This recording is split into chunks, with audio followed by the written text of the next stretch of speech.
আজকে এখনকার ক্লাসে শুরু হচ্ছে 12-এ এনসিইআরটি 5 নাম্বার চ্যাপ্টার। কি আছে? বংশগতি এবং বিবর্তন। অলরেডি বংশগতি এবং বিবর্তনকে আমরা খুব ভালোভাবে বুঝে এসেছি ক্লাস 10-এ। সেই জিনিসগুলো আবার রিপিটেড আছে, সেই কনসেপ্টগুলোই আবার পুনরায় আছে। কারণ হচ্ছে এটা বেসিক জিনিস যে যে মেন্ডেল তো আর বেঁচে নেই যে তিনি বারবার তার এক্সপেরিমেন্টটাকে চেঞ্জ করতে থাকবে। তো কোনো কিছু আবিষ্কার হয়ে গেছে, সেখান থেকে আমরা সেগুলো পড়ি, সেগুলোকে আবার যদি কোনো নতুন আবিষ্কার হয়ে থাকে সেগুলোকে অ্যাড হয়। পুরোনোগুলো এই ছিল, নতুনগুলো এই হয়। তার মানে আমরা সবসময় একই জিনিসই, একই কনসেপ্টই বারবার পড়তে থাকি, নতুন কিছু সাথে আপডেট করি।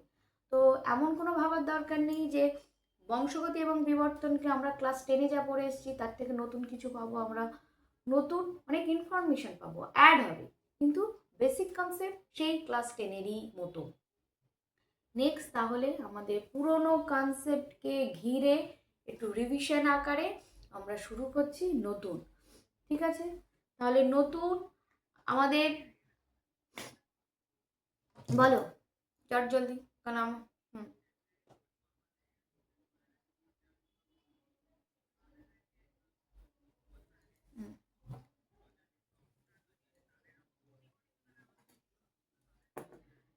ও আমাকে একটা কোয়েশ্চেন করেছে। কোয়েশ্চেনটা হচ্ছে আমাদের আদি যে পূর্বপুরুষ তাদের যে জিন প্যাটার্ন, তাদের যে জিন same to same copy, same to same প্যাটার্নে কি আমরা এখনো সেগুলোকে বহন করি? কি মনে হয়, ব্যক্তিগত মতামত কি বলে? একদম। পরিবেশ পরিবর্তনের সাথে সাথে আমরা যখন বিবর্তন হয়েছি, ইভলিউশন হয়েছে, তার মানে আমাদের জিনগত গঠনগত পরিবর্তনও হয়েছে, তাই না? গঠনগত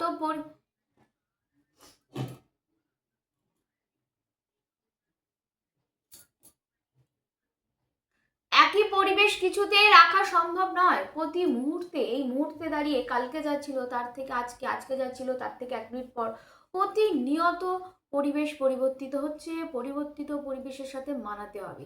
তাহলে যদি মনে করো, তাহলে এই যে আন্দামান নিকোবরের যে জারোয়ারা আছে, যে সেন্টিনেলসরা আছে, এরা তো এই আধুনিক যুগের সাথে কোনো রকম যোগাযোগ নেই। তাহলে কি তার জিনটা পরিবর্তন হয়নি? দিনটা যদি না পরিবর্তন হতো তাহলে তাকে দেখতে আর আমাকে দেখতে মানুষ মনে হতো না, একই রকমই প্রায় লাগে, শুধু তাদের খাওয়ার স্টাইল, চলাফেরা, মানে লাইফস্টাইল তাদের সাথে আমাদের পুরোপুরি আলাদা।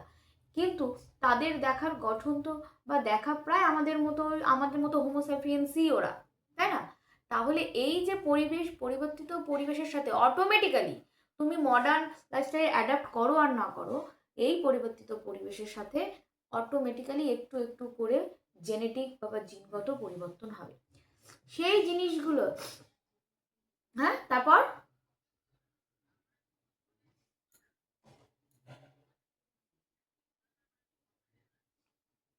আছে, আমরা তার কিছু না কিছু তো ক্যারি করি, খুব সামান্যতম হলেও আমরা ক্যারি করতে থাকি, তাই না?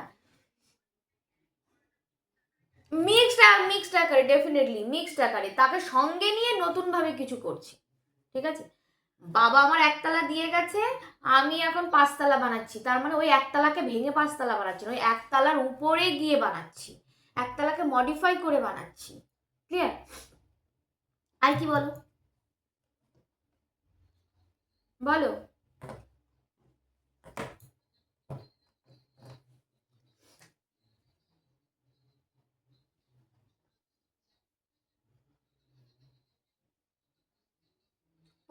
পরিবেশের সাথে একদম একদম তাই। এইবার আমরা চলে আস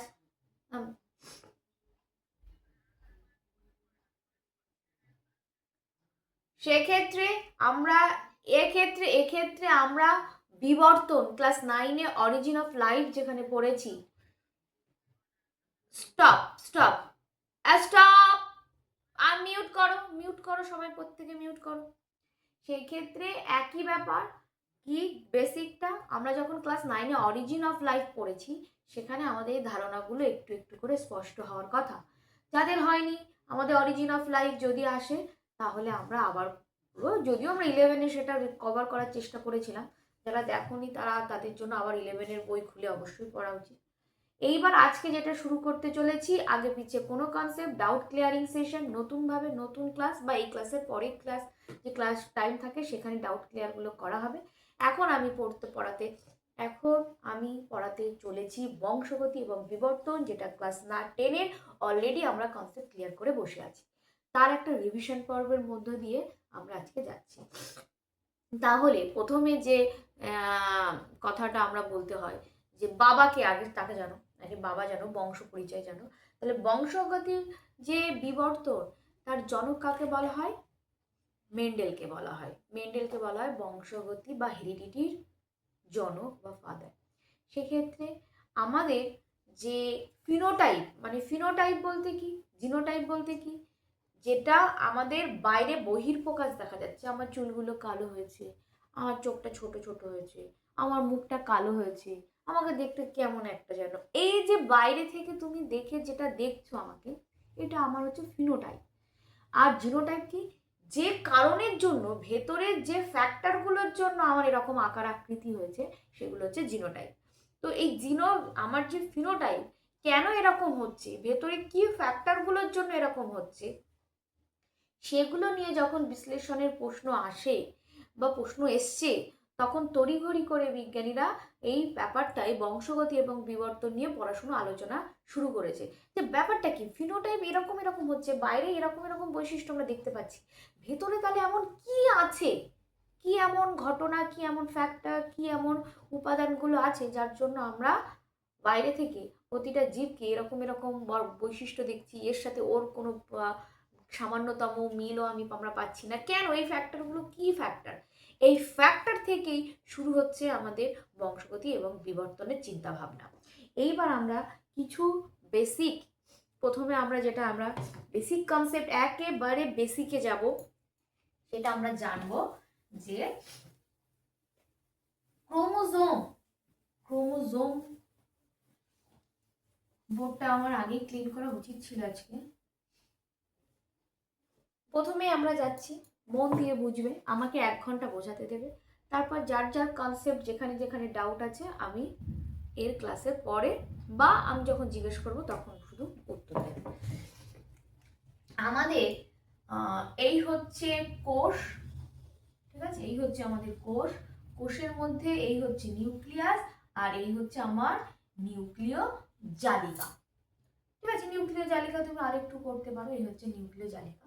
তাছাড়া আমরা বিভিন্ন ধরনের কোষের মধ্যে শুধু নিউক্লিয়াস তো না, আমরা কোষের মধ্যে mitochondria, ribosome, Golgi, endoplasmic reticulum সব কিছুই পাই।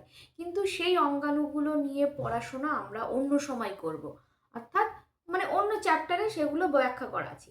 এই চ্যাপ্টারগুলোতে বা এখন যেটা আমরা 5 নম্বর অধ্যায়টা পড়তে চলেছি, সেখানে শুধুমাত্র আমাদের নিউক্লিয়াসের নিউক্লিয় জালিকাকে নিয়ে আলোচনা চলবে, বা এর মধ্যে কি আছে, এর মধ্যে জালিকার মধ্যে কি বৈশিষ্ট্য, সেগুলোই আমরা আলোচনা করব। নেক্সট হচ্ছে বৈশিষ্ট্য না, মানে একে নিয়ে মেন্ডেলের কি কি চিন্তা ভাবনা, কিভাবে কি করেছিল, সেই এক্সপেরিমেন্টগুলো জানবো।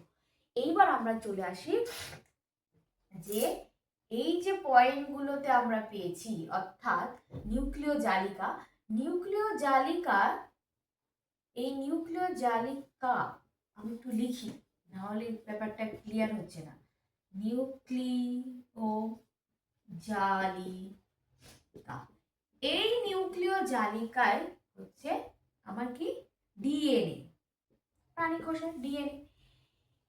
এ অ্যাক্টিভ হয়ে, যে পার্টটা অ্যাক্টিভ হয়ে তৈরি করবে আরএনএ, আরএনএ তৈরি করবে হচ্ছে প্রোটিন,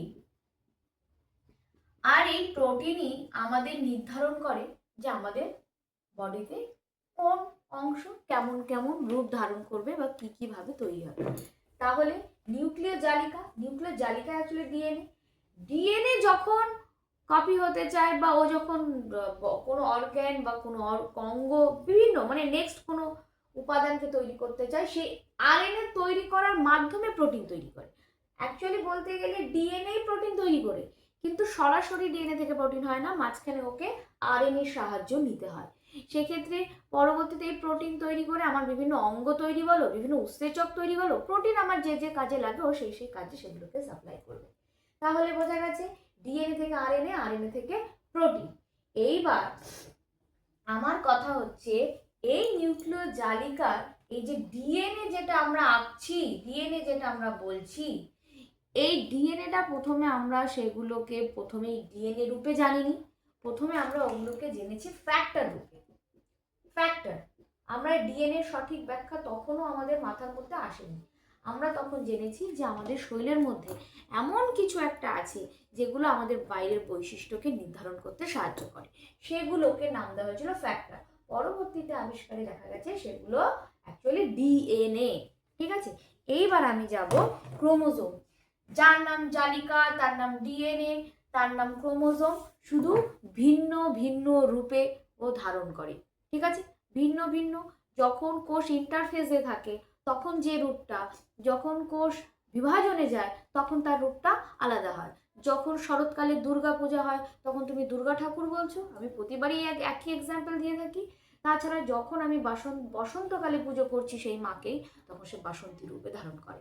তো সেক্ষেত্রে একই অঙ্গের ভিন্ন ভিন্ন রূপ, বিভিন্ন বিভিন্ন স্টেজ বা দশাতে। ক্লিয়ার? এইবার আমরা যেটা যাব সেটা হচ্ছে ডাইরেক্ট ক্রোমোজোমে যাব। ঠিক আছে, ক্রোমোজোমে যখন যাচ্ছি তখন আমরা আমাদের কনসেপ্ট দুটো, একটা হচ্ছে এই একটা, এটাকে আমরা বলবো ক্রোমোজোম, নাকি আমরা এটাকে বলবো ক্রোমোজোম, কোনটাকে আমরা বলবো ক্রোমোজোম, এই কনফিউশনটা ভীষণভাবে তৈরি হয়। ঠিক আছে, কি কি বললাম, কোয়েশ্চেনটা কি, ক্রোমোজোম এটাকে বলবো না ক্রোমোজোম আমি এটাকে বলবো? ক্রোমোজোম আমি এটাকে ক্রোমোজোম, ঠিক আছে, এ হচ্ছে অরিজিনাল ক্রোমোজোম, এটাকেও আমরা ক্রোমোজোম বলবো। ঠিক আছে, কিন্তু এই ক্রোমোজোম হচ্ছে replicated chromosome, replicated chromosome, chromosome অর্থাৎ প্রতিলিপি, প্রতিলিপি ক্রোমোজোম। সেক্ষেত্রে কি হচ্ছে কি, এইবার আমরা কি দেখছি, এ যখন আরেকটা কপি তৈরি করে তখনই, ধরো এটা অরিজিনাল, এইটা অরিজিনাল, ঠিক আছে, এ আরেকটা কপি তৈরি করেছে সেটা হচ্ছে এইটা।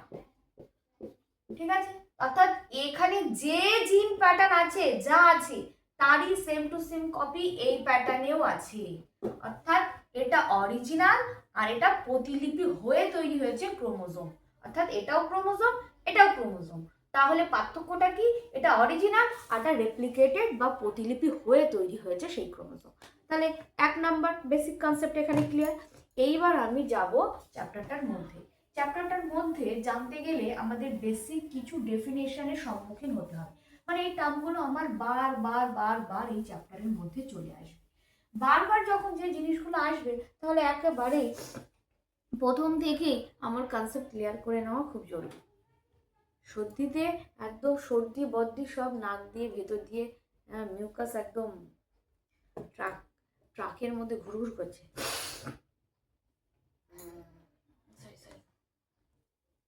আচ্ছা, নেক্সট এবার আমরা যেটা যাচ্ছি, তাহলে আমরা এই চ্যাপ্টারে কিছু ডেফিনেশন জানবো।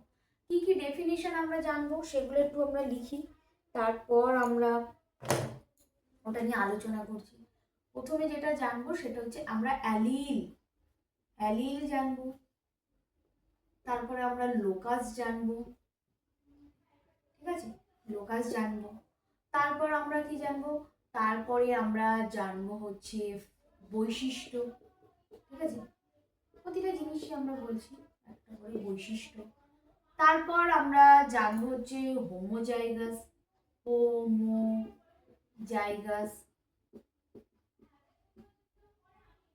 তারপর আমরা জানবো হচ্ছে হেটারোজাইগাস,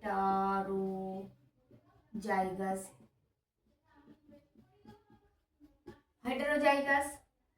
তারপর আমরা জানবো কি কি জানবো, আর কি কি আছে, ও জিনোটাইপ, ফিনোটাইপের গল্প তো আমরা বলেছি, জিনোটাইপ জানবো, ফিনোটাইপ জানবো। তারপর আমরা জানবো হচ্ছে এক সংকর, তারপর আমরা জানবো হচ্ছে দ্বিসংকর, ঠিক আছে। আর যদি কিছু বাকি থাকে আমার মনে পড়লে আমি সেগুলো বলে দিচ্ছি। প্রথমে আমরা জানবো হচ্ছে অ্যালিল। অ্যালিল যখন জানবো তখন আমরা ক্রোমোজোমটা এঁকে ফেলি, ঠিক আছে। ক্রোমোজোম, আচ্ছা হোমোলোগাস আরেকটা টার্ম লিখে নিই, সেটা হচ্ছে হোমোলোগাস। হোমোলোগাস, লোগাস, হোমোলোগাস। হোমোলোগাস যখন আমরা জানছি তাহলে এই আমার ক্রোমোজোম, ক্রোমোজোমের মধ্যে আমরা জানি যে ডিএনএ অবস্থান করছে। তাহলে এরকম সেম টু সেম কপি যদি বাবা বা মার ক্ষেত্রে একই জিনিস থাকে তাদের আমরা একে অন্যকে বলবো হোমোলোগাস ক্রোমোজোম। মানে এটা যদি মার ক্রোমোজোম হয়, এটা যদি বাবার ক্রোমোজোম হয়, তাহলে আমরা এর ডিএনএতে যে যে প্যাটার্ন দেখছি এখানেও সেই প্যাটার্ন যদি আমরা এই একই মানে একই গঠন আকৃতিতে যদি সেম প্যাটার্ন আমরা বাবার ক্রোমোজোমটাতে দেখি, তাই এরা একে অন্যের হোমোলোগাস ক্রোমোজোম। হোমোলোগাস বাংলায় যাকে বলে আমরা সমসমস্ত ক্রোমোজোম, সমসমস্ত ক্রোমোজোম। ক্লিয়ার? তাহলে সমসমস্ত ক্রোমোজোমের ডেফিনেশন কনসেপ্ট যে আমরা সেম টু সেম আকার আকৃতি জিন সজ্জা রীতি নিয়ে যদি পিতৃ এবং মাতৃ মেল এবং ফিমেলের ক্রোমোজোম বা উপরের ডিএনএ যে সজ্জা রীতি সেটা যদি সেম টু সেম দেখতে পাই তাহলে আমরা তাকে বলবো হোমোলোগাস বা সমসমস্ত ক্রোমোজোম। এইবার ধরো আমার চুলটা কালো, ঠিক আছে। আমার চুলটা কালোর জন্য এইখানে আমি একটু কালি অন্য ইউজ করি তাহলে আরো ভালো হয় এটা। এই যে কালি, এই যে কালিটা যেখানে আঁকলাম ধরো এই পোর্শন আর এই পোর্শন, তাহলে এরও এই পোর্শন আর এই পোর্শন সেম টু সেম পোর্শনে দেখা যাচ্ছে চুলের কালারের জন্য ফ্যাক্টরগুলো প্রেজেন্ট থাকছে।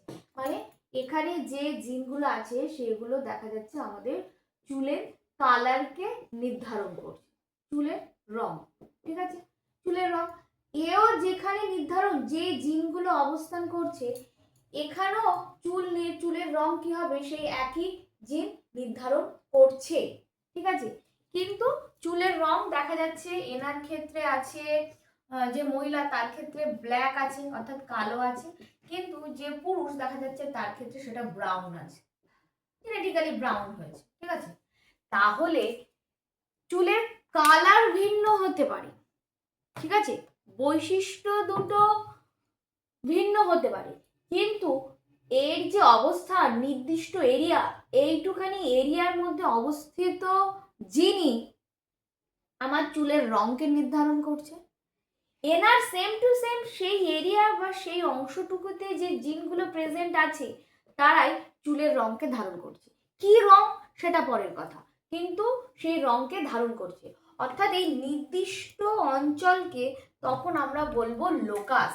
তাহলে এই নির্দিষ্ট অঞ্চল অংশটিকে যেখানে নির্দিষ্ট বৈশিষ্ট্যের জন্য নির্দিষ্ট জিন অবস্থান করছে সেই বৈশিষ্ট্য বা জিনের অবস্থানকে আমরা বলবো লোকাস, মানে লোকাল এরিয়া, লোকাস। তাহলে এই একটা প্রথম কনসেপ্ট। এইবার তাহলে লোকাসের কনসেপ্টটা ক্লিয়ার হলো যে সমস্ত ক্রোমোজোমে একটি নির্দিষ্ট বিন্দুতে যদি একই বৈশিষ্ট্যের জন্য জিন অবস্থান করে তাহলে আমরা তাকে বলবো লোকাস, নির্দিষ্ট অংশটুকুকে আমরা বলবো লোকাস। সেক্ষেত্রে এই একই বৈশিষ্ট্যের জন্য এই যে দুটো লোকাস, এই লোকাসে যে দুটো বৈশিষ্ট্যকে ক্যারি করছে তারা একে অন্যের অ্যালিল, তার মানে ব্ল্যাকের অ্যালিল ব্রাউন আর ব্রাউনের অ্যালিল ব্ল্যাক, ঠিক আছে। তার মানে চুলের রঙের জন্য যে বৈশিষ্ট্যগুলো, চুলের রং, ঠিক আছে, এটা একটা বৈশিষ্ট্য বা এটা একটা ফ্যাক্টর বা এটা একটা ক্যারেক্টার, সেই ক্যারেক্টারের জন্য দুটো করে জিন বর্তমান আছে সমস্ত ক্রোমোজোমের উপর। এই দুটো জিন যে বর্তমান আছে তারা একে অন্যের অ্যালিল। আমি কি বোঝাতে পেরেছি এই কনসেপ্টটা? ডাউট নেই তো কারো? একবার একটু ক্লিয়ার করো কেউ একজন, কারো যদি সমস্যা থাকে। ওকে, ডাউট, ওকে। তাহলে আমরা অ্যালিলটাও ক্লিয়ার হলো। তাহলে আরেকবার সামারি করি। নির্দিষ্ট বিন্দুতে যে জিন অবস্থান করে তাকে লোকাস বলছে। এই লোকাসে যখন নির্দিষ্ট বৈশিষ্ট্যের জন্য ভিন্ন ভিন্ন দুটো পাবো, তারা আমরা একে অন্যের অ্যালিল বলবো। ক্লিয়ার? এবং এই নির্দিষ্ট বিন্দুতে যে জিনগুলো যে বহিঃপ্রকাশ করছে, যে বৈশিষ্ট্যকে ক্যারি করছে, তাকেই আমরা বলবো ফ্যাক্টর। তাহলে ক্লিয়ার হলো। এইবার হচ্ছে হোমোজাইগাস। হোমো মানে সেম, জাইগাস মানে অবস্থান। তাহলে এটা তো সেম জায়গায় অবস্থান করছে, তাহলে সেগুলোকে আমরা বলবো হোমোজাইগাস। কিন্তু দেখা যাচ্ছে হেটেরোজাইগাস মানে হচ্ছে ভিন্ন অবস্থান। এখানে একটা যদি এই পোর্শনে যে জিনটা অবস্থান করছে সেটা আরেকটার ক্ষেত্রে এখানে না করে যদি উপরে করে, তাহলে সেগুলো হেটেরোজাইগাস। যেগুলো আমার বাইরের বহিঃপ্রকাশ হচ্ছে, যে বৈশিষ্ট্যগুলো, চুলের রং কালো, সাদা, নাক বেঁকা টেরা, চোখের মনির কালার, এই ঠিক আছে, সেগুলোকে আমরা বলবো ফিনোটাইপ, মানে বাহ্যিক বহিঃপ্রকাশ। ঠিক আছে, বাহ্যিক বহিঃপ্রকাশ, বাইরে থেকে যেগুলো দেখা যায়, সেগুলো আমরা দেখবো। আমরা যখন মেন্ডেল এক্সপেরিমেন্ট দেখবো তখন দেখবো যে মটর গাছের 7টা বাহ্যিক বৈশিষ্ট্যের উপর ভিত্তি করে মেন্ডেল এই এক্সপেরিমেন্টটা শুরু করেছিলেন। তো বাহ্যিক ভেতরে ঢোকা সম্ভব হয়নি, সবকিছু কেটে কেটে ভেতরে গিয়ে জিন এক্সপেরিমেন্ট করা সম্ভব হয়নি। তিনি কি এভাবে শুরু করেছিলেন যে না, এটা অনেকটা লম্বা দেখাচ্ছে, এটা অনেকটা বেটে দেখাচ্ছে, এর ফুল এখানে, এর কালার এইভাবে বাহ্যিক বৈশিষ্ট্যগুলোকে দেখে উনি শুরু করেছিল। তাহলে বাহ্যিক যে প্রকাশ তাকে আমরা বলবো ফিনোটাইপ।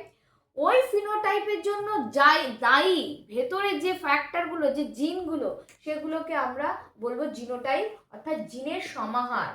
জিনের সমাহারকে বলবো জিনোটাইপ। তাহলে জিনোটাইপ যদি কারণ হয়, ফিনোটাইপ হচ্ছে ফল।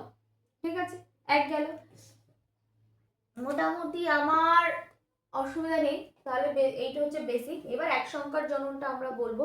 এক সংকর জনন বোঝানোর আগে আমি ছোট একটা জিনিস তোমাদের ক্লিয়ার করে দিতে চাই। আমাদের মানুষের ক্রোমোজোম সংখ্যা 46। এটা আমরা বারবার পড়ে এসেছি, ঠিক আছে, বারবার পড়ে এসেছি, এবং আমাদের এই কনসেপ্টটা ক্লিয়ার হয় না যে আমাদের টোটাল বডিতেই ক্রোমোজোম সংখ্যা মাত্র 46 না 46 ধরনের। এবার সেক্ষেত্রে বলি, আমাদের এখানকার জিন বলো, আমার এখানকার জিন বলো, আমার পায়ে যে কোনো, আমার বডির যে কোনো অংশে সবকটাতেই কিন্তু 46 ধরনের জিনই উপস্থিত। ঠিক আছে, তার মানে আমার এখানেও সেক্স জিন এক্স ওয়াই আছে, আমার যেখানে আমার লিঙ্গ নির্ধারণ হচ্ছে যে জায়গায়, সেখানেও আমার এক্স ওয়াই জিন আছে, সব জায়গাতে এক্স ওয়াই জিন আছে। ঠিক আছে, তাহলে কেমন গল্প? তাহলে এখানে তো সেক্স অর্গানগুলোর বৈশিষ্ট্য প্রকাশ পায় না, এখানে তো সেক্স অর্গানগুলোর বৈশিষ্ট্য প্রকাশ পায় না। এটার একটা বিশেষ কনসেপ্ট আছে, যে কনসেপ্টটা ক্লিয়ার করে রাখো। সেটা হচ্ছে, আমার ধরো অগ্নাশয়ে আমার 46টা জিনই আছে, কিন্তু অগ্নাশয় পার্টিকুলার ওই লোকাসে দেখা যাচ্ছে আমার ইনসুলিন ক্ষরণ করে সেই জিনটাই অ্যাক্টিভ। ঠিক আছে, ইনসুলিন ক্ষরণ করে সেই জিনটাই অ্যাক্টিভ। তাহলে সে শুধুমাত্র ইনসুলিন ক্ষরণ করবে, সে অন্যান্য যা ক্রোমোজোম থাকুক না কেন সেক্ষেত্রে সেগুলো কিন্তু আর তার বহিঃপ্রকাশ করতে পারবে না। এইবার দেখা যাচ্ছে আমার অন্যান্য এখানে যে জিনটা আছে, এখানের মধ্যেও 46টা ক্রোমোজোম আছে, কিন্তু এখানে শুধুমাত্র স্কিনে যে প্রোটিনটা তৈরি হচ্ছে সেই প্রোটিন নির্ধারণকারী জিনটাই অ্যাক্টিভ। তাই আমার এই অংশটা এরকম হচ্ছে। আমার নাক যে তৈরি করেছে সেখানে 46টা ক্রোমোজোমই প্রেজেন্ট, কিন্তু নাকের গঠনের জন্য যে প্রোটিনটা দরকার সেই লোকাসে শুধুমাত্র সেইটুখানি অ্যাক্টিভ, তাই সে সেই বহিঃপ্রকাশটা করতে সক্ষম হয়েছে। বাদ বাকি কোনো জিনগুলো অ্যাক্টিভ নেই। তার মানে বোঝা গেল যে বডিতে পুরোটাই 46 ধরনের, প্রতিটাই 46 ধরনের টাইপসেরই ক্রোমোজোম প্রেজেন্ট থাকছে, কিন্তু সব জায়গায় সব জিন অ্যাক্টিভ হচ্ছে না। যেখানে যে জিন অ্যাক্টিভ থাকছে সেখানে সেই জিনই তার বহিঃপ্রকাশকে ঘটাচ্ছে। তাহলে কনসেপ্ট এখানে ক্লিয়ার। এখানে কিন্তু অনেক স্টুডেন্টের এই কনসেপ্টে ভীষণ আমার নিজেরও, আমি যখন পড়াশুনো করেছি আমি কিন্তু এই কনসেপ্টই আমার অসুবিধা ছিল। ঠিক আছে, যে আমাদের, আবারও একবার বলছি, আমাদের সব জায়গায় 46 টাইপসেরই আছে, কিন্তু যেখানে যে জিন অ্যাক্টিভ তারই বহিঃপ্রকাশ হচ্ছে। তাহলে আমাদের মানুষের 46 টাইপসের ক্রোমোজোম চলে গেল। কারোর কোনো ডাউট আছে? ও ডেফিনেটলি, এই একটা গুড কোয়েশ্চেন। আমি প্রকট এবং প্রচ্ছন্নটা বলিনি, সেক্ষেত্রে প্রকট এবং প্রচ্ছন্নের মতোই, একদম ভেরি গুড। সেক্ষেত্রে প্রকট আর প্রচ্ছন্নটা আমি লিখতে ভুলে গেছি, লিখে ফেলি। আর এসির হাওয়া খেয়ে খেয়ে নাকটা বন্ধ হয়ে গেছে। ছিলাম টিনের ঘরে, এসে পড়েছি এসির ঘরে। হয় কি আর সহ্য হয় বল? সহ্য হচ্ছে না। নেক্সট হচ্ছে প্রকট এবং প্রচ্ছন্নে যখন আমরা যাচ্ছি, এই প্রকটের কথাই আমি বলার চেষ্টা করছিলাম যে আমাদের দুটোই ধরো এখান থেকে একই সাথে ট্রান্সফার হলো, কারণ এটা বাবা এবং মা দুজনে একসাথে মিলিত হবে জাইগোট গঠন, গ্যামেট গঠন করার মাধ্যমে, এবং করে সেটা জাইগোট গঠন করে তার সন্তানের মধ্যে দেবে। সেই ক্ষেত্রে দেখা যাচ্ছে এই দুটো বৈশিষ্ট্যের মধ্যে, মানে এই বৈশিষ্ট্য একটা, সেটা হচ্ছে চুলের রং। ব্ল্যাক আর ব্রাউনের মধ্যে দেখা যাচ্ছে বাবা যে বৈশিষ্ট্যটা ক্যারি করছে সেটাই হচ্ছে প্রকট, মানে সেটা যখন প্রেজেন্ট থাকছে তখন অন্য বৈশিষ্ট্যকে প্রকাশ হতে দিচ্ছে না বা প্রকাশ হবে না, ইনঅ্যাক্টিভ হয়ে যাচ্ছে, ঠিক আছে? আর এটাই অ্যাক্টিভ থাকছে, সেক্ষেত্রে এইগুলোকে বলবো প্রকট। এবং যেটা প্রচ্ছন্ন অবস্থায় থাকছে অর্থাৎ প্রকাশ হতে দিচ্ছে না বা বাধা দিচ্ছে, সেটাকে আমরা বলবো প্রচ্ছন্ন বৈশিষ্ট্য বা রিসেসিভ। আর যেটা প্রকাশ পাচ্ছে সেটাকে বলবো প্রকট বা ডমিনেন্ট। ক্লিয়ার? এটা গেল। আর মোটামুটি সবকটা ডেফিনেশনে আমি ক্লিয়ার করেছি। কিছু বাকি আছে কি? আমার কিছু সাজেশন যদি মনে হয় আবার মনে পড়ছে না, দেখো যদি কিছু বাকি থাকে আমাকে একটু করো। মোটামুটি সবকটাই করেছি, এবার এক এক করে আসবো। এবার বৈশিষ্ট্য এক সংখ্যার আর দ্বিসংখ্যারের গল্পটা একটু বলে নিই। এটা যদি কেউ স্ক্রিনশট নিতে চাও নিতে পারো, স্ক্রিনশট।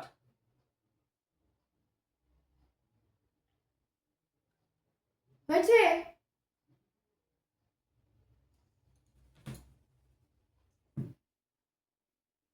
ক্লিয়ার নাকি এতটা সময় লাগে? সব আছো না ঘুমিয়ে পড়েছো? আমি তো কাউকে রেসপন্স দেখতে পাচ্ছি না একটা, এই জন্যই আমি কলগুলো অন করে রাখতে বলি। অন করো। সব যে কি রকম এরা, মানে অদ্ভুত কিংভূত থাকে আর তোমরা হচ্ছে অদ্ভুত। ওরা যখন ধরবো তখন না পারলে না অনলাইনে নাম ধরে গালাগালি দিয়ে একদম ছেড়ে দেবো, তখন বুঝতে পারবো।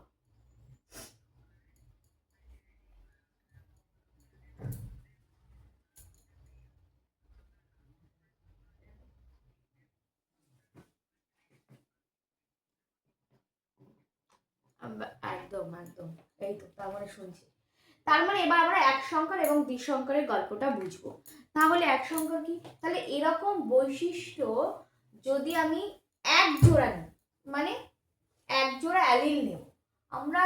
এইবার এক সংখ্যার এবং দ্বিসংখ্যার এইগুলো বোঝার পর আমরা আস্তে আস্তে করে মেন্ডেলের যে এক্সপেরিমেন্ট, সেই এক্সপেরিমেন্টের দিকে এগোবো। আমরা চুলের রং নিলাম, ঠিক আছে? চুলের রং নিলাম, চুলের রং, চুলের রং, চুলের রঙের জন্য দুটো আমার অ্যালিল, এক হচ্ছে কালো আর এক হচ্ছে ব্রাউন, বা ওটাকে বাদামি বলবো, তাই তো, বাদামি। তাহলে গেল। ব্ল্যাকের জন্য যদি কালো ধরি, মানে বড় হাতের বি ধরি, আমি ধরি এটাই হচ্ছে ডমিনেন্ট, আর এক্ষেত্রে এটা হচ্ছে রিসেসিভ, তার মানে এটাকে আমার ক্যাপিটাল স্মল লেটার করে দিলাম। তাহলে যে চুলের যে রং, এ আমি শুধুমাত্র যে নেক্সট জেনারেশন যখন তৈরি করব, এদের মধ্যে যখন রিপ্রোডাকশন করাবো মেল আর ফিমেলের মধ্যে, নেক্সট জেনারেশনের মধ্যে আমি শুধু চুলের রংটাকেই দেখব, আর অন্য কোনো বৈশিষ্ট্যকে আমি দেখব না।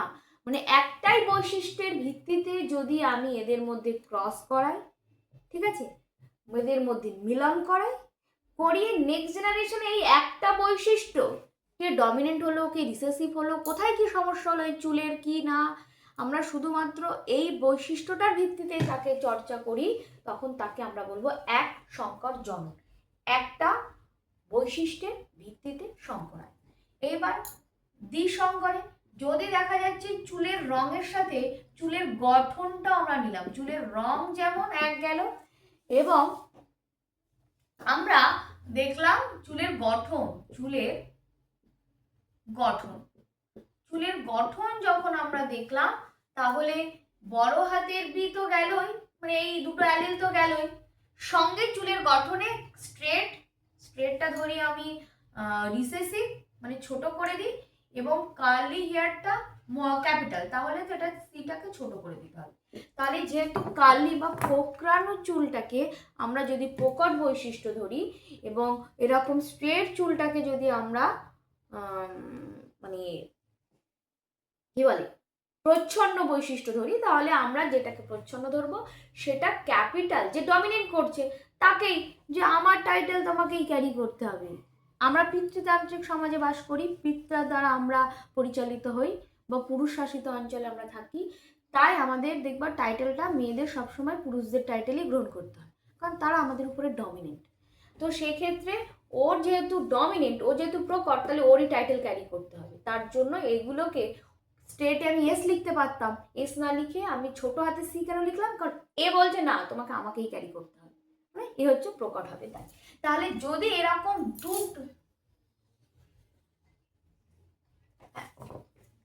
হ্যাঁ দুটো,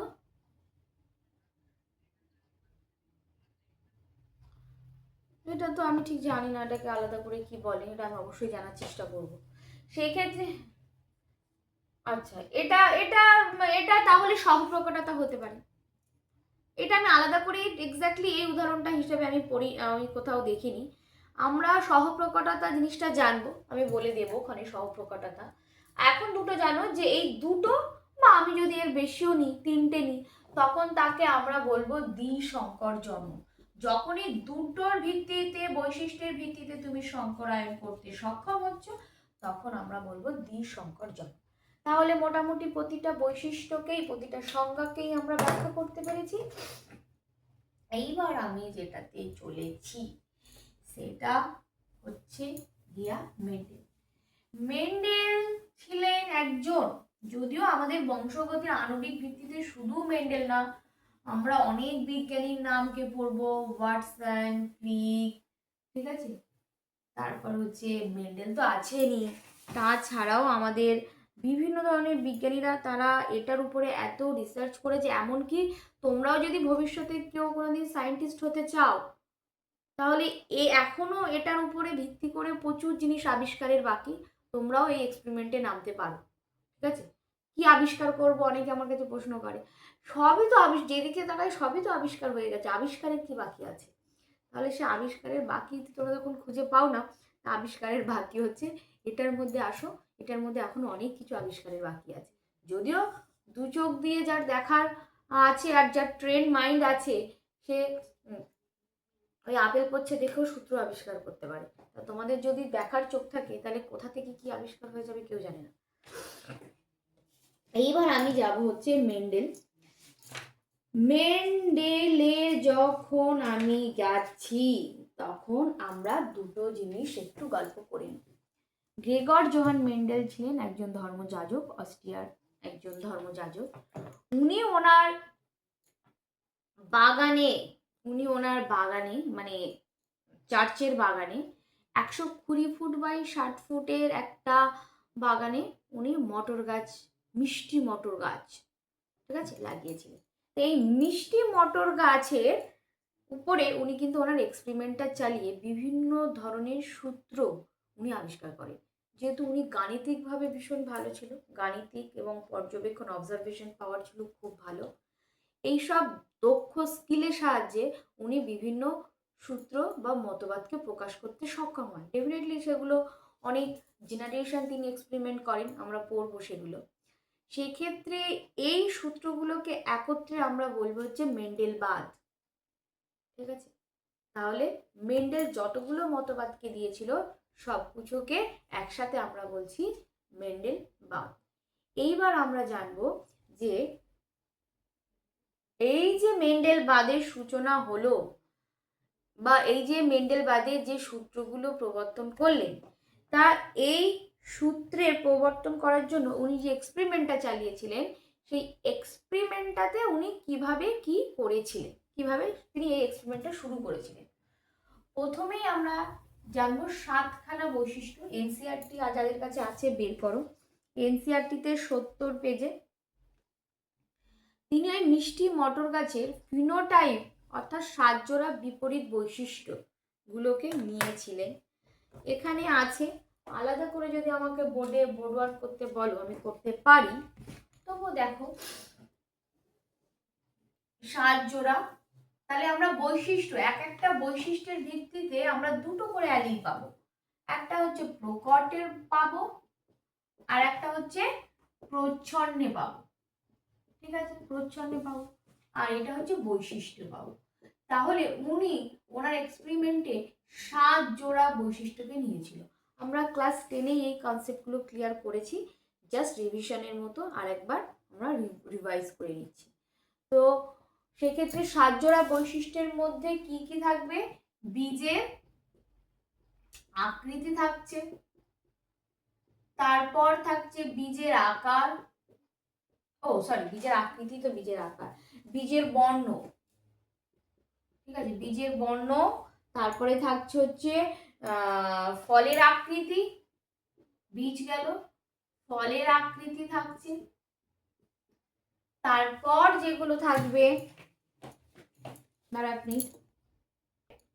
আমরা নেক্সট যে ব্যাপারটা দেখতে চলেছি সেটা হচ্ছে মেন্ডেল তার যে এক্সপেরিমেন্টটা করেছিল, সেই এক্সপেরিমেন্টে মিষ্টি মটর গাছের এই 7টা বৈশিষ্ট্যের ভিত্তিতে তারা দুটো করে অ্যালিল নিয়েছিল।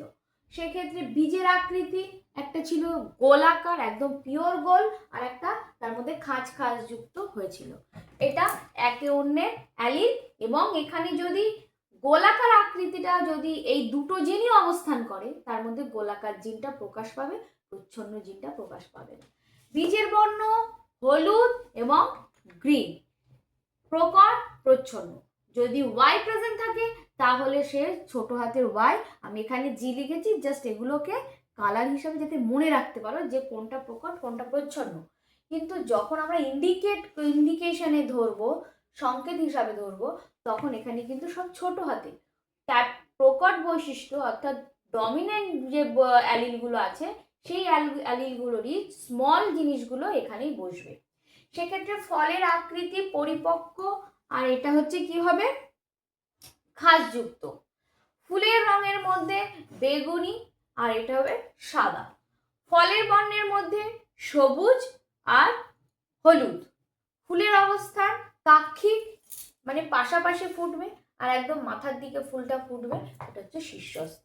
আর কাণ্ডের দৈর্ঘ্য লম্বা বেটে, এ তো আমরা পড়তে পড়তে ক্লাস 10-এ ক্লান্ত। এই যে ছকটা আমি লিখলাম, এই যে ছকটা এখানে প্রেজেন্ট থাকলো, এটা কিন্তু ঠোঁটস্থ রাখতে হবে। এটা যদি মনে করো তোমরা ক্লাস 10-এ ঠোঁটস্থ রেখেছিলে, এখানে ঠোঁটস্থ রাখবো না, তাহলে কিন্তু ভুল করবে। কেন ভুল করবে? কারণ এমসিকিউ এখান থেকে থাকবে। ফুলের বর্ণের প্রকট বৈশিষ্ট্য বলে 3টে অপশন দিয়ে দিল। সেক্ষেত্রে বর্ণ কিন্তু এখানে অনেকগুলো আছে ফুলের রঙের, yellow, green, violet, white, green, সবুজ, এবার সব কিছুর সাথে গুলিয়ে যাবে, রঙগুলোর সাথে গুলিয়ে যাবে। অর্থাৎ পার্টিকুলার ছকটাকে বারবার রিপিট করে করে লিখে লিখে পড়বে। একদম। এইবার আমরা যেটা যাব, যেটা হচ্ছে মেন্ডেল যে এক্সপেরিমেন্ট শুরু করেছিল, খুব ভালো কথা। তাহলে তার এক্সপেরিমেন্টের কি কি সফলতার দিকগুলো কেন ছিল, এবং সে এই মটর গাছকেই কেন সে নির্বাচন করলো? বাগানে তো অন্যান্য গাছও ছিল, বা আশেপাশে অন্যান্য গাছও ছিল, কেন মটর গাছকেই সে নির্বাচনের কারণ হিসাবে জানলো বা দেখলো? কেন? তাহলে এটা স্ক্রিনশট নাও। এটা যদিও টেক্সট বইতে এনসিআরটিতে আছে, এনসিআরটি বাংলা 70 নম্বর পেজে এটাকে লেখা আছে। তোমরা লিখতেও পারো, তোমরা নাও লিখতে পারো। ঠিক আছে, তাহলে আমি এটাকে মুছে দিচ্ছি। যখন বলি তখন সেগুলো হয় না।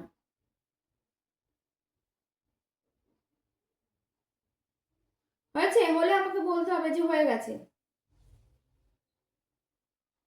চলো দেখি, একটা একটা করে তো যাই, তারপরে দেখি। এক সংকট জনম তো একটু পড়িয়ে দিই, তারপর নেক্সট এক্সপেরিমেন্ট করছি। তাহলে এটা গেল। এইবার আমরা যেটা পড়তে চলেছি সেটা হচ্ছে মেন্ডেলের মটর গাছকেই কেন নির্বাচন করলো। অনেক কারণ হতে পারে, আমি শুধু একটা দুটো কারণই মুখে বলে দিচ্ছি। সেক্ষেত্রে মটর গাছ, ফার্স্ট হচ্ছে মটর গাছ নির্বাচনের কারণ। আমি মটর গাছকেই তিনি কেন এত পছন্দ, কেন মটর গাছেরই প্রেমে উনি পড়লেন, নির্বাচনের কারণ। সেক্ষেত্রে এক নাম্বার যেটা আমি প্রথমেই জানবো সেটা হচ্ছে ও খুব অল্প বয়স, অল্প বছরে সন্তান জন্মাতে সক্ষম। ঠিক আছে, তার মানে আমি যদি একটা এক্সপেরিমেন্ট আমি মিনিমাম 3টে জেনারেশন বা 4টে জেনারেশনের ধরে করব, তাহলে আমি যদি মানুষ, গরু, ছাগলের উপরে করি, তাহলে এটা তো লেন্দি প্রসেস, অনেক বছর ধরে বাঁচে, সন্তান হতে অনেক সময় নেয়। সেক্ষেত্রে মিষ্টি মটর গাছ 3 থেকে 4 মাসের মধ্যে বারবার রিপিটেড ভাবে ও রিপ্রোডাকশনে অংশগ্রহণ করে। তাহলে একে নেওয়া সহজ, অল্প আয়ু, অল্প দিন বাঁচে। ঠিক আছে, তার জন্য অল্প দিন বাঁচে। এক, দ্বিতীয়ত যে পয়েন্টটা আমরা পাবো সেটা হচ্ছে খুব অল্প জায়গাতে আমি অনেকটা মটর গাছ জন্মাতে পারি। মানে জায়গা অল্প, জায়গাও অল্প লাগে, অল্প জায়গা লাগে, অল্প জায়গায় বিস্তার সম্ভব, বিস্তার সম্ভব। আর এর মধ্যে ভ্যারিয়েশন, আমি একটা বৈশিষ্ট্যের ভিত্তিতে যদি নিতাম বা দুটো বৈশিষ্ট্য প্রমিনেন্ট থাকতো, তাহলে দেখা যাচ্ছে ওর এক্সপেরিমেন্টগুলো করতে আমার খুব সমস্যা হতো। যে এই বৈশিষ্ট্য নিলাম, এটা আমি বুঝতে পারছি না এবার কি হবে, আর একটা বৈশিষ্ট্য নিলাম এটাও তো হচ্ছে না। কিন্তু তুমি কতগুলো ভুল করতে পারো, একটা, দুটো, 3টে বুঝতে না পারো, কিন্তু এখানে 7টা বিপরীত বৈশিষ্ট্য প্রকট এবং প্রচ্ছন্নকে এত সুন্দর ক্যারি করছে যে তোমার পক্ষে সহজে এক্সপেরিমেন্ট, বা তারা মেন্ডেলের পক্ষে, বিজ্ঞানী মেন্ডেলের পক্ষে এক্সপেরিমেন্টটা সহজ ছিল, যাতে সে সহজে ফিনোটাইপগুলো চিহ্নিতকরণ করতে পেরেছিল এবং বুঝতে পেরেছিল। তাহলে 7 জোড়া বিপরীত বৈশিষ্ট্য, 7 জোড়া বিপরীত বৈশিষ্ট্য নিয়েছিলেন। ঠিক আছে, এটা গেল। আর মোটামুটি এগুলো হচ্ছে মেন পয়েন্ট, এগুলো স্টেটমেন্ট আকারে আসবে, এর মধ্যে কোনটা সঠিক নয় কোনটা সঠিক এগুলোই বলা থাকবে। এইবার হচ্ছে ওনার সাফল্য, ওনার এই যে এক্সপেরিমেন্টে সাফল্যের কারণ কি। সাফল্যের কারণ, সাফল্যের কারণ হিসাবে আমি যদি নির্বাচন সঠিক করি, তা সেটাই তো আমার সাফল্যের অন্যতম কারণ। আমার যদি নির্বাচন সঠিক হয়, বা আমি নির্বাচন যে যে কারণে করেছি সেই কারণগুলো যদি সঠিক হয়, তাহলে আমার সাফল্য অটোমেটিক্যালি আসবে। তাহলে আমি দেখব যে সাফল্যের অন্যতম কারণ হচ্ছে তিনি গাণিতিকভাবে খুব এক্সপার্ট ছিলেন, একদম স্কিলফুল একজন মানুষ ছিলেন। তিনি তার প্রতিটা এক্সপেরিমেন্টকে 3 জেনারেশন বা জনু পর্যন্ত পরীক্ষা করেছিলেন।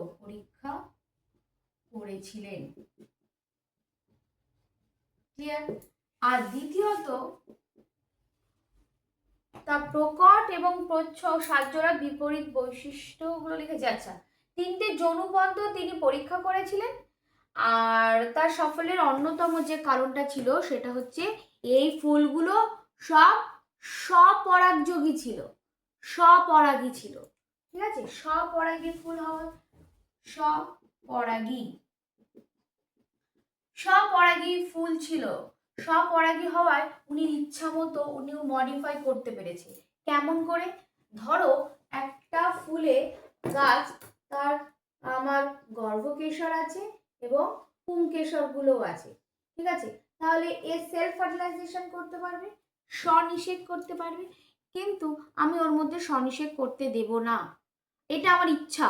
আমি শুধু এর মধ্যে এর স্ত্রী বৈশিষ্ট্যটা নেব, নিয়ে আমি অন্য একটা যেটা আমার কাঙ্ক্ষিত, আমি যে পুরুষের সাথে মিলন করতে চাইছি সেই পুরুষ গাছের সাথে আমি মিলন করাবো।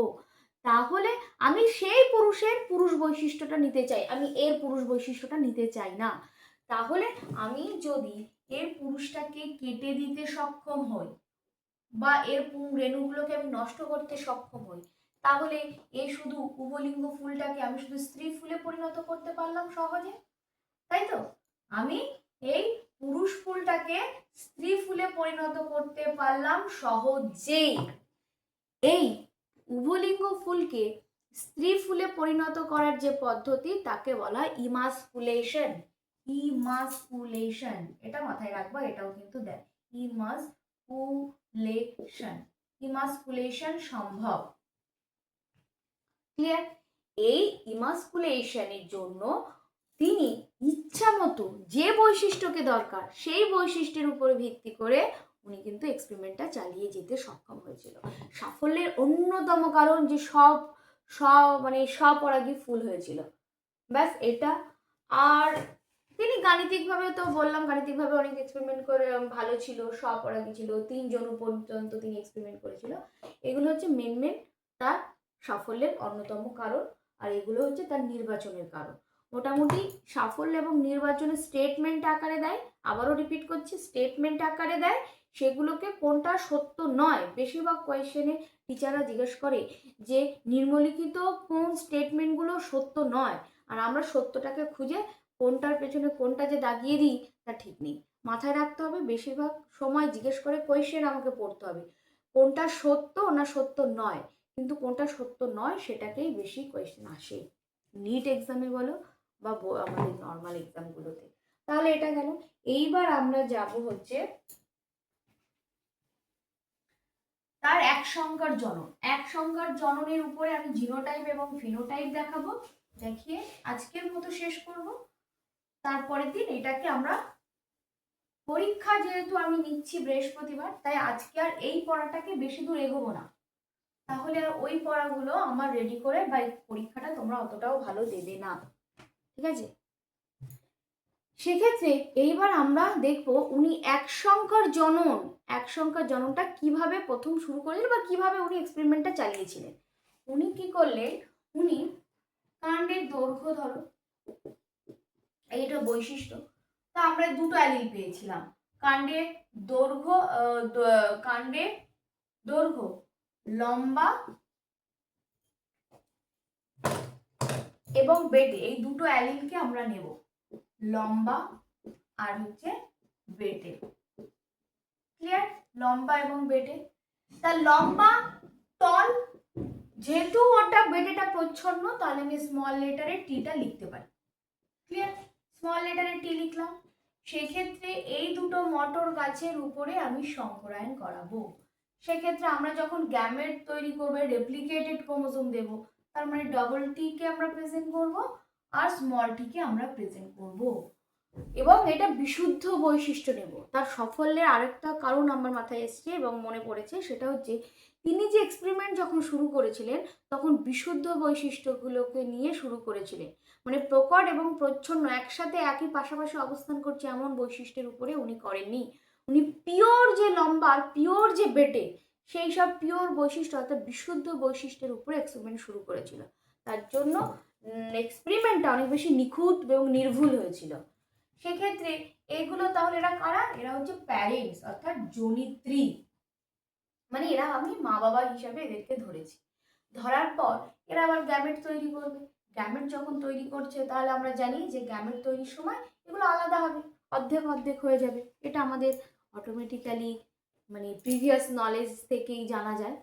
তাহলে এও স্মল করবে, স্মল গ্যামেট, এগুলো সব কি হলো? গ্যামেট, ঠিক আছে? গ্যামেট তৈরি করবে, গ্যামেট তৈরি করলো।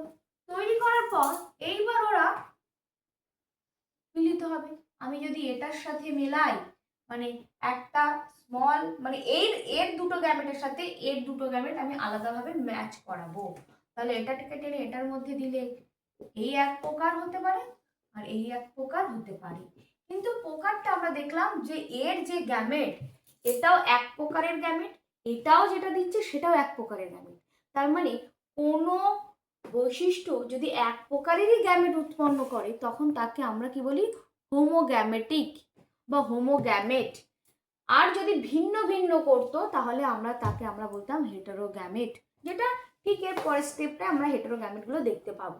তাহলে এই হোমোগ্যামেট যে বৈশিষ্ট্যের যদি আমি মিলন করিয়েছি, অর্থাৎ যে প্রথম জেনারেশনটা আমি পেলাম, প্রথম অপত্য বা ফিলিয়ালগুলো পেলাম, তারা দেখলাম এক প্রকারই হয়। যেহেতু বিশুদ্ধ বৈশিষ্ট্য, তাহলে ওরা এক প্রকারেরই মানে এক বৈশিষ্ট্যযুক্ত অপত্যগুলো তৈরি করবে।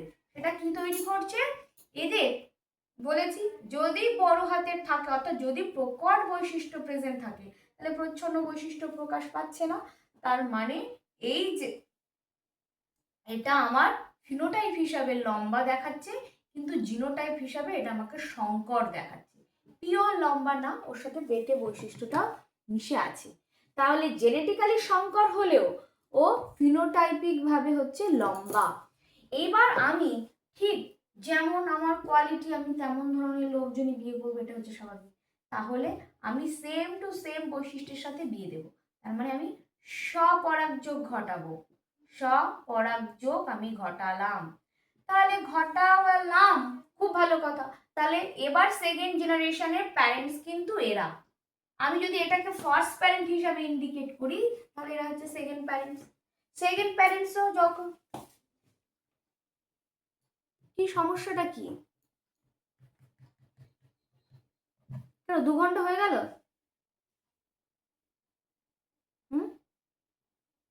2 ঘন্টা হয়ে গেছে। ও 1 ঘন্টা ছিল। যাই হোক, সেক্ষেত্রে স্বপরাগযোগ যেটা আমরা পাচ্ছি, এবার P2 মানে সেকেন্ড জেনারেশনের মা বাবাকে আনলাম, এবার তারাও তো গ্যামেট তৈরি করবে। তাহলে তারা নিজে সংকর, তাই 2 ধরনের গ্যামেট দিচ্ছে, তার মানে এটা হেটেরো গ্যামেট দিচ্ছে, তাই এও দেবে তাই। ঠিক আছে, একই একই। তাহলে এগুলো হচ্ছে সেকেন্ড জেনারেশনের গ্যামেট। আমি G2 লিখছি বোঝানোর জন্য, এখানে শুধু গ্যামেট হিসাবে উল্লেখ করলেও হবে, শুধু যদি গ্যামেট হিসাবে উল্লেখ করি তাহলেও হবে। কিন্তু আমি তোমাদের জন্য বোঝাচ্ছি যে প্রথম মা বাবা যদি এটা এনারা হয়, এই ভদ্রলোক ভদ্র মহিলাগুলো যদি হয়, তাহলে এরা হচ্ছে প্রথম গ্যামেট এবং সেকেন্ড জেনারেশনের গ্যামেট হচ্ছে এরা। এইবার তুমি এদের মধ্যে এক্সপেরিমেন্ট চালাও, এদের মধ্যে সংকরায়ন করো। এর ক্যাপিটালের সাথে এর ক্যাপিটালটাকে টানো, তারপর দেখলাম পিওর লম্বা পাচ্ছি। এই টি এর সাথে এবার তুমি স্মলটা দেখাও, দেখলাম এটা সংকর পাচ্ছি। এর ছোট হাতের সাথে এর ছোট হাতের দাও, দেখলাম এটাও একটা সংকর পাচ্ছি। এর টির সাথে এর টি মেলাও, একদম পিওর বেটে পাচ্ছি। তার মানে আমি যদি ফিনোটাইপ লেখার চেষ্টা করছি, তাহলে পিওর লম্বা আমি একটা পেলাম, সংকর লম্বা দুটো পেলাম, ঠিক আছে, সংকর দুটো পেলাম, আর পিওর বেটে সেটা আমি পেলাম একটা। বেটে যেখানে বোঝা যাবে না আমাকে রিপিট করবে আমি যখন জিজ্ঞেস করবো, ঠিক আছে। তাহলে পিওর লম্বা একটা পেলাম। আমি টোটাল সন্তান যদি 100% ধরি, যে এখানে যতগুলো সন্তান হয়েছে গ্যামেট তৈরির পর, যতগুলো আমার F2 জেনারেশন তৈরি হয়েছে, তাহলে তাদের আমি যদি সবকটাকে 100% ধরি, তার মধ্যে পিওর লম্বা আমি 25% পেয়েছি, 50% আমি সংকর লম্বা পেয়েছি, তাছাড়া 25% আমি পেয়েছি পিওর বেটে। তাহলে অনুপাতটা কেমন হলো? অনুপাতটা হলো, আমি যদি জিনোটাইপিক অনুপাত প্রথমে লিখি, জিনোটাইপ, জিনগতভাবে আমি কি পেলাম? জিনগতভাবে আমি পেলাম পিওর লম্বা, সংকর লম্বা দুটো, আর পিওর বেটে একটা। তার মানে 1:2:1 পেলাম। এইবার যদি আমি বাইরে থেকে কি দেখছি, ফিনোটাইপগতভাবে আমি কেমন পাচ্ছি, বাইরে থেকে বৈশিষ্ট্য কেমন, যে পিওর লম্বা সেও লম্বা, যে সংকর লম্বা সেও লম্বা। তার মানে আমি 3 ভাগ লম্বা পেলাম, 1 ভাগ আমি বেটে পেলাম, ঠিক আছে। তার মানে আমি 3:1 পেলাম ওর ফিনোটাইপ। তাহলে জিনোটাইপ 1:2:1 পেলাম, ফিনোটাইপ 3:1 পেলাম। এইভাবে এক সংকর জননের জিনোটাইপ এবং ফিনোটাইপ নির্ধারণ সম্ভব হলো। এই এক্সপেরিমেন্টের পর উনি জানান যে এরকম যদি একটা সংকর বা একটা বৈশিষ্ট্যের ভিত্তিতে এক্সপেরিমেন্ট চালানো যায়, তাহলে আমরা একটা সূত্রে উপনীত হতে পারি, সেটা হচ্ছে পৃথকীভবন সূত্র। অর্থাৎ এক সংকর জনন এক্সপেরিমেন্ট থেকে যে সূত্রটা উনি প্রকাশ করেছিলেন, সেটা হচ্ছে পৃথকীভবন সূত্র। পৃথকীভবন সূত্রটা খুব, তাহলে আমি এখনই বুঝিয়ে দিচ্ছি, আলাদা করে আর পরের দিনের জন্য ফেলে রাখছি না। সেটা হচ্ছে, যদি 10-এর বই থাকে ভালো, একদম এক্সপেরিমেন্টটা একদম সূত্রটাকে খুব সুন্দরভাবে লেখা আছে, নয়তো এই বইটার মধ্যে একটু খুঁজে দেখতে হবে, আমি এখনো দেখার সময় পাইনি এক্স্যাক্টলি কত নাম্বার পেজে এটা আছে। তাহলে দেখো, মা বাবার বৈশিষ্ট্যগুলো নেক্সট জেনারেশনের মধ্যে যাবে, এটাই স্বাভাবিক, এটাই যায়। সেক্ষেত্রে যখন এই বৈশিষ্ট্যগুলো এক জেনারেশন থেকে আর এক জেনারেশনে যাচ্ছে, তখন বৈশিষ্ট্যগুলো কিন্তু কাছাকাছি আসছে, পাশাপাশি অবস্থান করছে। ঠিক আছে, এই যে পাশাপাশি লম্বা এবং বেটে দুটো পাশাপাশি অবস্থান করছে, কিন্তু এই বৈশিষ্ট্য বা জিনগুলো পাশাপাশি অবস্থান করলেও কিন্তু কোনো বৈশিষ্ট্য মিশে যাচ্ছে না। মিশে যাচ্ছে না কেন বললাম?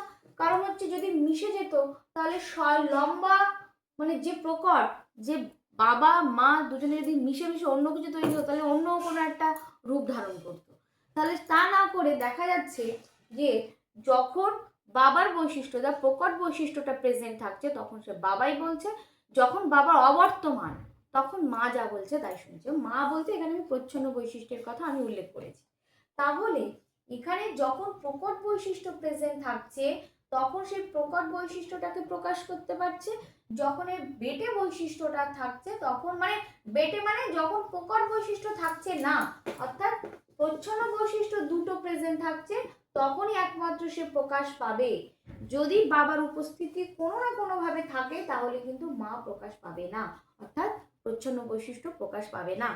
সেক্ষেত্রে আমরা যেটা মানে বুঝতে পারলাম যে যখনই বৈশিষ্ট্যগুলো একটা জেনারেশন থেকে আরেকটা জেনারেশনের দিকে আসছে, তখন বৈশিষ্ট্যগুলো পাশাপাশি অবস্থান করলেও একে অপরের সাথে মিশে যায় না।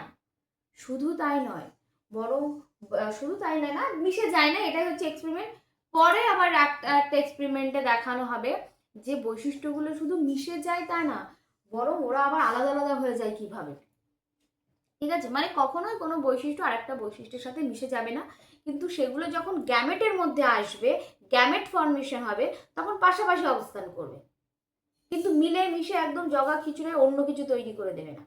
ঠিক আছে, এটা হচ্ছে মেন্ডেলের মতবাদ, কিন্তু তার মতবাদের বিপক্ষে অর্থাৎ ত্রুটিও আমরা আমাদের প্রকৃতি সেই উদাহরণ দিয়েছে যে বাবা তুমি তো বললে যে এইটা হচ্ছে এক্সপেরিমেন্ট, এটাই হচ্ছে সব, তাহলে এবার তুমি বলো তো এটা এরকম হলো কেন?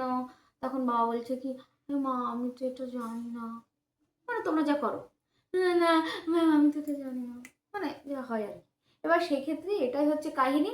সেক্ষেত্রে মেন্ডেল যেটা বলেছে সেটা ভুল না, কিন্তু ওনার সূত্রটা যেটা দিয়েছে সেটা সব ক্ষেত্রে প্রযোজ্য হয়নি। কিছু উদ্ভিদও আছে, কিছু প্রাণীও আছে, এর ব্যতিক্রম ঘটনাগুলো সেখানেও প্রকাশ হয়। সেক্ষেত্রে এক্সপেরিমেন্টটা কি হলো? তাহলে আরেকবার বলি যে সূত্রটা পৃথকীভবন, মানে কিভাবে পৃথকীভবন হচ্ছে বৈশিষ্ট্যগুলোকে, সেক্ষেত্রেই বা জিনগুলো বা বৈশিষ্ট্য বা অ্যালিল গ্যামেটগুলো সেগুলো এখানে উল্লেখ করা আছে। কি বলছে? যখন বৈশিষ্ট্যগুলো এক প্রজন্ম থেকে আর এক প্রজন্মে আসছে, তখন শুধুমাত্র বৈশিষ্ট্যগুলো পাশাপাশি মানে গ্যামেট তৈরির সময় পাশাপাশি অবস্থান মিশে যাচ্ছে না, বরং পাশাপাশি অবস্থান করছে, এবং পরবর্তী যখন আবার তারা জেনারেশন তৈরি করবে, তখন সেগুলো আবার আলাদা হয়ে যাবে। এই আলাদা হওয়ার ঠিক আগে পর্যন্ত পৃথকীভবন সূত্রটা শেষ করা হয়েছে, পরের যে এক্সপেরিমেন্টটাতে আমরা দ্বিসংকর জনন থেকে পাবো। এই হচ্ছে আমাদের কাহিনী। তাহলে আজকের এক সংখ্যার জনন এক্সপেরিমেন্ট পর্যন্ত এবং সূত্র পর্যন্ত কমপ্লিট করলাম। নেক্সট আমরা মেন্ডেলের বা এই চ্যাপ্টারের পরবর্তী জিনিসগুলো আবার নেক্সট ক্লাসে বলবো। ওকে।